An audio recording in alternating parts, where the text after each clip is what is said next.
Hey, boys and girls, we're finally here. Not only are we at the last week of the school year, we're also at the final chapter, chapter 12, of the case of the kidnapped candy. I just cannot wait to find out who the culprit was, who stole the candy from Mrs. Gleason's little gumball machine. But we know inside there was Hershey Kisses. This chapter is entitled The Blame Game. First thing in the morning, I asked Miss Gleason if I could say something to the class. Did you solve the case, Jigsaw?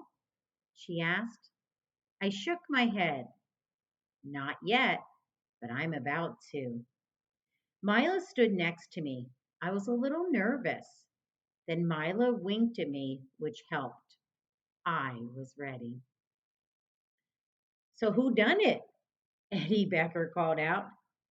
Theodore did, Solosky shouted. Now he's going to confess. And when you confess, you tell the truth.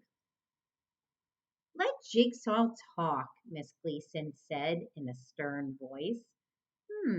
I wonder what stern means. Have your parents ever said something in a stern voice when you're doing something that you shouldn't? Hmm, you probably know what stern means, kind of like a strict voice. I think we will all want to hear what he has to say. This case took a long time to solve, I told them. It was tougher than month old caramels. There were lots of suspects. Joey and Lucy were in the classroom alone. They could have. We didn't do it, they cried together. And of course, you know, cried in this instance does not mean shedding tears, it means kind of cried out or yelled out. And then there was Mike and Bobby, who you can't pin this on me, Theodore, Bobby said angrily. Like I said, I have lots of suspects. I went on in a louder voice, but none of them seemed quite right. Then I figured it out. They all stared at me, eyes wide, like, come on, tell us who it is. Everybody, close your eyes, I said. The whole class kept staring right at me. Let's close our eyes now, class, Miss Gleason said. Bet you they probably listened to the teacher more than the kids. I gave her a grateful smile. Uh, you too, Miss Gleason, I said nervously. Please? I bet you know there's probably a question mark at the end of that word, please. The class giggled. Miss Gleason looked confused, but she closed her eyes. I took a deep breath. Now that everyone's eyes are closed, raise your hand if you snuck a piece of candy this week. No one moved. I glanced at Mila, alarmed. What if this didn't work? What if I was wrong? Then, very slowly, Danica Starling raised her hand. A moment later, Kim Lewis raised hers. Hmm, reading is thinking, and I bet you're thinking something yourself. I know what I'm thinking. Hmm, maybe not one person took all the candy. Let's read on to see if my prediction is correct. A moment later, Kim Lewis raised hers. Then Lucy Heller, Eddie Becker, Joey Pignatono, and more, until finally almost every kid in the class had their hand up in the air.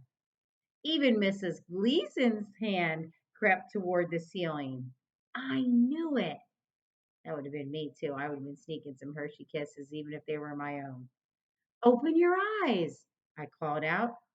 Everyone's eyes shot open before their hands had time to come down.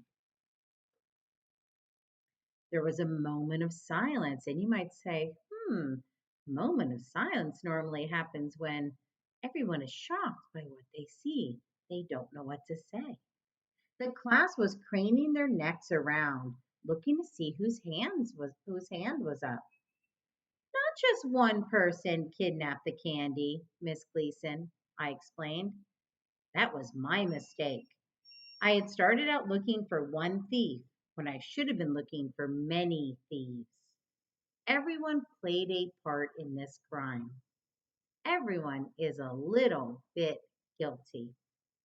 Even me, said Miss Gleason. Miss Gleason was happy that we didn't have a thief in room 201. She said we all learned our lesson. And here's a little illustration.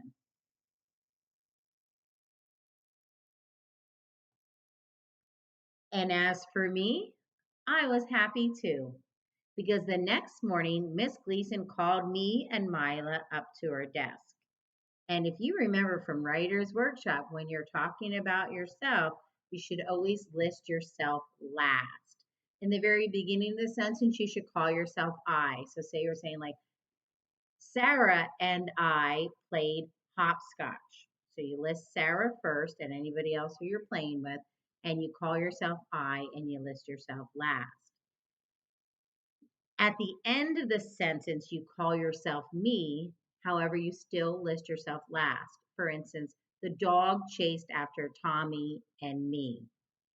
That's just a little side note. I like teaching you. So he said, and as for me, I was happy too, because the next morning, Miss Gleason called me and Mila up to her desk. Thank you for solving the case, she said. I thought you deserved a reward, especially since you two never got any Hershey kisses. And I want you to think to yourself, what could their reward be? It's probably pretty obvious. I think they probably got some Hershey kisses. Let's see. She handed us a giant box. Inside were four huge chocolate letters that spelled out LOVE. And many of you learned this school year that that spells the word love. Even though phonetically, with that terminator E at the end, you would think it would be the word loathe. But I wouldn't say I loathe you. That sounds silly. When you read it, obviously you would self correct, hopefully, and say I love you. So she got them four chocolate letters, not Hershey kisses like I predicted. It could take us a month to eat all that chocolate. So we decided to get started right away. Mila sliced off a little piece of the Y, and I nibbled on the edge of the L. Here's the love chocolate. I still say love stinks. And I like how they're connecting back, the author, how they kind of spiraled back to the beginning of this book when they were first writing the poetry about love. And he said he did not like love. So he says, I still say love stinks, but it sure tastes good. And that concludes the case of the kidnapped candy. I don't know about you, but I sure loved reading this to you. I hope you enjoyed it. If I don't get to see you again in person, I hope you have a wonderful summer. And hopefully, we'll see you back at school on, I think it's August 10th. So you have about 2.5 months or about 10 weeks off of school. As a reminder, I will not be in kindergarten next year, moving back to second grade, one of my favorite years. So if you're in my class right now, I hope to have you again someday, maybe in second grade. Okay, guys, I'm signing off for now. No actual written assignments this week in Edsby. You may just, do some reading, practice your writing and your sight words. I will be available to do sight word testing and any kind of individual Zoom meetings you would like to have. On Tuesday, we're having an interactive read aloud. I think it's called Who Took the Farmer's Hat? And then that's at 10 on Tuesday. And then Wednesday, I believe at 11 is we're having the award ceremony where everybody will receive I'll show you your award. And then when I come out over the next week to give you your presents, you'll also get your award then. Okay, well, have a great day and I'll see you soon. Love you.